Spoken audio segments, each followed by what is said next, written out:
2020 was supposed to be the Olympics and getting married and this and that, and then now it's just COVID. But like, I'm not sick, I didn't lose my job or anything, so it could be worse. So because the cameras are here, I tried to make it pretty, and that's about the prettiest I've ever made a bowl of oatmeal, so pretty proud of that one. Yeah, so I started school in 2013. I had no idea what I wanted to do when I grew up. I still kind of don't, but I knew that one day BMX was going to be over. I started taking classes, can't train all day. I am now only a handful of classes away from being done. It sounds cheesy, but it feels good when you finish a class and you tick another one off, or you learn something that you can use in life, whether it's, I've learned stuff about accounting that's helped me. I've learned stuff about marketing that I've used in, helping build my brand for BMX, things like that. So it's been fun. And then it's also kind of nice, like whether you win or lose on the weekend, if I go to school on Monday, like no one cares, right? So it's like you're the man Saturday night, or you lose on Saturday night, you go to school on Monday and everyone's like, hey, what's up, man? Did you struggle with the homework? And it's just like, totally brings you back down to earth. People have been getting into bikes, whether it's road, mountain, leisure. People have been getting into bikes, which is really cool. And like I have friends who never rode a bike before, since they were kids, calling me like, hey man, what clip shoes should I buy for my road bike, and going for road bike rides. So it's been pretty cool. Hopefully it keeps up and people keep riding bikes, and I'm sure some people will stop when they get back to work and normal life and stuff, but if even 20% of the people that started riding keep riding, that's a whole lot of people kind of coming into the industry, which is really cool. We have a stationary bike in the other room that she rides sometimes, but I have to clip in and then leave the shoes in, pull my feet out, and then she just puts her feet in the shoes that are already clipped in, rides the bike, and then takes her feet out of the shoes because she doesn't like the clips. It works for you. We want you to stay clipped in. Yeah, that's the plan. It's always the plan. This is my fiance, Laura. Hello. We've been dating for 7 years? 7 years. Okay. We were planning to get married in Temecula October 3rd. We think it's the right call to postpone and do it when we can do it safely. And we want all of our family members to feel comfortable and relax and let loose and have fun like a normal wedding, so. But the only thing that's a bit of a bummer is we're gonna have to start from scratch planning it all over again. I can't take much credit for any of the planning, that was all her. You did care about a few things. I cared about... Makes it like the cake flavor. The cake, the booze, and the dance floor is about all I cared about.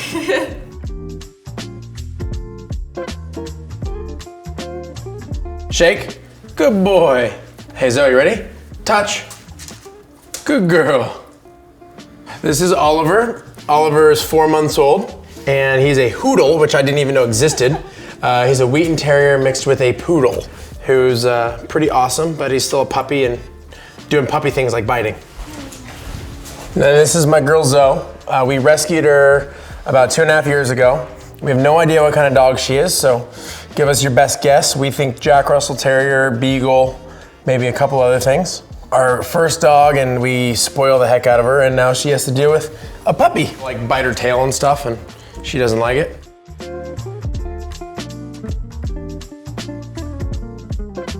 I want to know what Gary Ellis had for breakfast when he was just winning hundreds of races as a pro. I'm sure it wasn't anything too crazy, but no, it's just funny because I've met the majority of like the top BMXers, throughout the years, but Gary Ellis is the one dude that just disappeared after he retired. I think he came back for the Hall of Fame a few years ago, and I might have actually gone if I knew he was gonna be there, just because it's just such a mystery, right? Like, he's won the most races in history, but he's like the one dude I've never met. And so I don't know if I would say like that I'm a fan, but I'm just like curious. I just want to see what he's like and just talk shop with him a little bit. I studied the top riders, not just the pros, but the older amateurs. I watched those transit DVDs on repeat every day. Once YouTube came out, I watched races all day on YouTube. And I studied the pros, and I studied what did they do well, what did they do bad. For the most part these days, kids don't ask me questions about, hey Connor, like what do you think I should do if I want to be a pro one day? I get questions like, hey, will you follow me on Instagram? It's a difference of the times. I would jump in pro practice for 2 laps till I got kicked out, just to see how I stacked up against the pros. I'd find somebody, whether it was Donnie or Maris or whoever it was, get in with them, try as hard as I possibly could first skate. You know, in hindsight, I realized they were probably just warming up, and I'd be all stoked because I was a bike length behind them at the first jump. You know, I was lucky enough that growing up, I went to a lot of super camps and I was around Bubba Harris, so I kind of saw the way he approached it. I learned a lot from him. And then I rode for free agent when I was a junior, so that was around Christian Besserin, Kyle Bennett, Mara Stromberg, so I learned a lot there. And I tried to kind of see what I could take from each of them. But growing up, I'd say, you know, I was always a fan of Kyle Bennett, just the way he rode, how smooth he was, and how dominant he was. You know, Randy Stumphauser's consistency. You know, he was not flashy, but day in, day out, he was always there and he was always on the podium. And, you know, he would always finish top 3 in every single championship. And he made a career, a 15-year career out of finishing top 3. I always had tons of respect for Maris, right? Like, he was the man. I remember being around him on free agent, I would see certain things and be like, okay, so that's where I can beat him. That's where I can get better than him. And this is when I was 17, 18 years old and I was nowhere near him, but I was trying to find the chinks in the armor. I encourage kids out there today that if you do want to be pro, you do want to go to the Olympics, you do want to be good, study the best riders. Figure out what they're good at, but also figure out where their weaknesses are, learn from them, and don't be afraid to ask questions because, you know, if you ask me at the right time, don't ask me when I'm walking up the back of the hill to race, but if you ask me when I'm just sitting down with nothing to do, like, hey, Connor, what do you think about the difference between manualing and pedal manualing this first jump? I'll answer you. Like, I like talking about that stuff. Don't ask me to follow you on Instagram. I don't want to talk about that. I want to talk about the good stuff, the real stuff, stuff that matters. Connor, follow me on TikTok. How about in there? I want every single rider that comes to learn something. Every clinic I do, whether it's a beginner or an advanced clinic, by getting everybody together and saying one thing that they learned tonight. And if they didn't learn something that night, we go back out, and it's happened before, especially in the expert clinics where like, yeah, I didn't learn anything. We'll go back out until they can say, okay, I've learned something. You know, I don't try to encourage them to learn 100 different things in one night. If they can learn 1 or 2 or 3 things, that's a win. But I also try to encourage fun, because I think that's really important, especially at a younger age. And I see so often people getting too serious too soon, leading to burnout and leading to kids losing their love of the sport.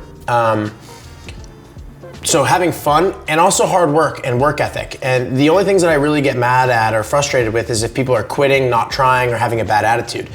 I encourage you to make mistakes because making mistakes means you're trying something that you're learning and you're trying to get better at. If you're not making mistakes, you're not pushing your limits. But what I don't like is when people quit. I try to teach them about life, but if they can learn some work ethic, if they can learn compassion, if they can learn how to get up after they fall and try something again, those are the types of things that are gonna stick with these kids long term into whatever they choose to do in life.